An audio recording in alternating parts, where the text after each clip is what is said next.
ஹalleluya. கிறிஸ்துவுக்குள் பிரியமானவர்களே, உங்கள் யாவருக்கும் அன்பின் வாழ்த்துக்கள். இந்த நாளிலே தேவனுடைய சபையிலே பந்தி ஆராதனை எது அபாத்திரமாய் போஜனம் பானம் பண்ணுகிறது என்று சொன்னால் என்ன என்பதை நாம் பார்க்க போகிறோம். எப்படி வேதம் நமக்கு போதிக்கிறது, எப்படி ஆண்டவராகிய இயேசு கிறிஸ்து நமக்கு இந்த பந்தி ஆராதனையை போதித்திருக்கிறார், எப்படி அவர் செய்து காண்பித்தார், எப்படி அவர் செய்ய வேண்டும் என்பதை சொன்னார் என்பதை எல்லாவற்றையும் நாம் பார்க்க போகிறோம். அநேகர் என்ன செய்கிறார்கள் என்று சொன்னால், இந்த 1 கொரிந்தியர் 11வது அதிகாரத்தை எடுத்து அந்த பின்பகுதியிலிருந்து வாசிக்கிறார்கள். ஆனால் நாம் பார்க்க வேண்டிய இடம் என்னவென்று சொன்னால், 1 கொரிந்தியர் 11வது அதிகாரம் 18வது வசனம் சொல்லுகிறது, முதலாவது நீங்கள் சபையிலே கூடி வரும்போது உங்களில் பிரிவினை உண்டு என்று கேள்விப்படுகிறேன்.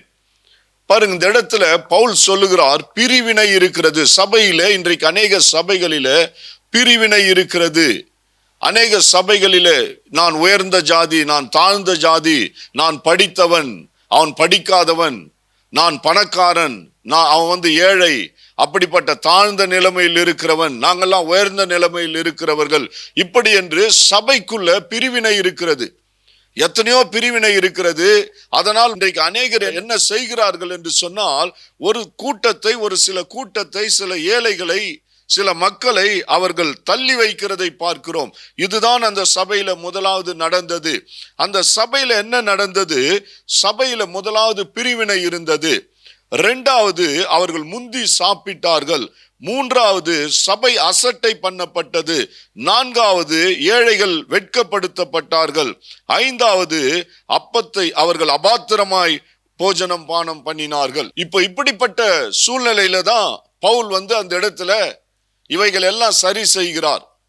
அதற்கு முன்னாடி நீங்க பார்ப்பீர்கள் என்று சொன்னால், அந்த முக்காடு போடுகிறது, இதையெல்லாம் அவர் சரி செய்கிறார். ஆனால் நாம் இன்றைக்கு பார்க்க போகிறது, இந்த அபாத்திரமாய் போஜனம் பானம் பண்ணுகிறது என்று சொன்னால் என்ன? இந்த இடத்துல என்ன சம்பவிக்கிறது?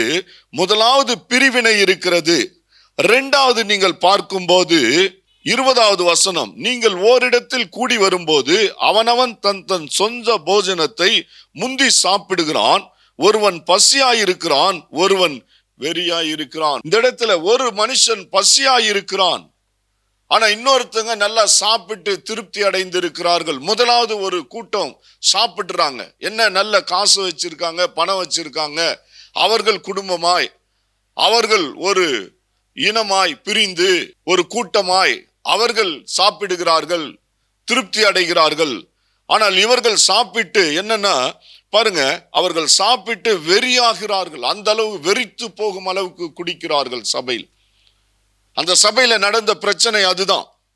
அப்ப பவுல் அதை பார்க்கிறார். ஒருவன் பசியாயிருக்கிறான், அங்க ஒருத்தன் சாப்பிடாம இருக்கான், ஆனா இங்க ஒருத்தன் நல்ல திருப்தியா சாப்பிட்டு இருக்கான், நல்ல வயிறார சாப்பிட்டு அப்படி உட்கார்ந்து இருக்கான், ஒருத்தன் பசியா இருக்கிறான். அதை பவுல் பார்க்கும்போது அவர் என்ன சொல்றார்? அடுத்து வாசிக்கும் போது 22வது வசனம், புசிக்கிறதற்கும் குடிக்கிறதற்கும் உங்களுக்கு வீடுகள் இல்லையா? தேவனுடைய சபையை அசட்டை பண்ணி இல்லாதவர்களை வெட்கப்படுத்தீர்களா? பவுல் இங்க ஒரு கேள்வி கேட்கிறார். என்ன கேட்கிறாரு? உனக்கு சாப்பிட்றதுக்கு, புசிக்கிறதுக்கு, குடிக்கிறதுக்கு உனக்கு வீடு இல்லையா? ஆனா இங்க சபையில தேவ பிள்ளைகளை ஒன்றாய் இருக்க வேண்டிய நீங்கள் எப்படி இருக்கிறீர்களா? அசட்டை பண்ணுகிறார்கள். யார? ஏழைகளை வெட்கப்படுத்துகிறார்கள், சபையை அசட்டை பண்ணுகிறார்கள். இந்த இடத்துல தேவனுடைய சபை அசட்டை பண்ணப்படுகிறது, ஏழைகள் வெட்கப்படுத்தப்படுகிறார்கள், இவர்கள் முந்தி சாப்பிடுகிறார்கள், பிரிவினை இருக்கிறது. இப்படிப்பட்ட குழப்பமான சூழ்நிலையில தான் பவுல் அந்த இடத்துல சொல்லுகிறதை பார்க்கிறோம். பவுல் அந்த இடத்துல என்ன சொல்லுகிறார்? இது சபைக்கு வெளியே நடந்ததில்லை, இது சபையில வெளியே நடந்த பாவம் இல்லை. இந்த பாவத்தை இவர்கள் வெளியே செய்து விட்டு வரவில்லை, இந்த மீறுதலை அவர்கள் வெளியே செய்து விட்டு வரவில்லை. சபைக்குள்ள எல்லாரும் ஒன்றாய் கூடி அவர்கள் ஆராதித்து, எல்லாரும் ஜபித்து துதித்து சாப்பிடுகிற வேளையில இந்த பணக்காரன் ஏழை, அவன் உயர்வு தாழ்வு, அவன் அந்த ஜாதி இந்த ஜாதி என்று பிரிவினையாயிருந்து சாப்பிடுகிறதை பவுல் பார்த்துதான் அந்த இடத்துல கண்டிக்கிறதை பார்க்கிறோம். பவுல் அந்த இடத்துல கண்டிக்கிறதை பார்க்கிறோம். இவர் என்ன சொல்றாரு? நான் உங்களை புகழ்வேனா? புகழ மாட்டேன். ஏன்னா உங்களுடைய காரியங்கள், நீங்கள் செய்கிறவைகள் அருவருப்பாய் இருக்கிறது. தேவனுடைய சபையை அசட்டை பண்ணுகிறீர்கள், ஏழைகளை வெட்கப்படுத்துகிறீர்கள், முந்தி சாப்பிடுகிறீர்கள், நீங்கள் சாப்பிட்டு அப்படியே ஒரு வெறியாகும் அளவுக்கு சாப்பிடுகிறீர்கள். இதைத்தான் பவுல் அந்த இடத்துல கண்டிக்கிறார். இது சபைக்கு உள்ள நடந்தது.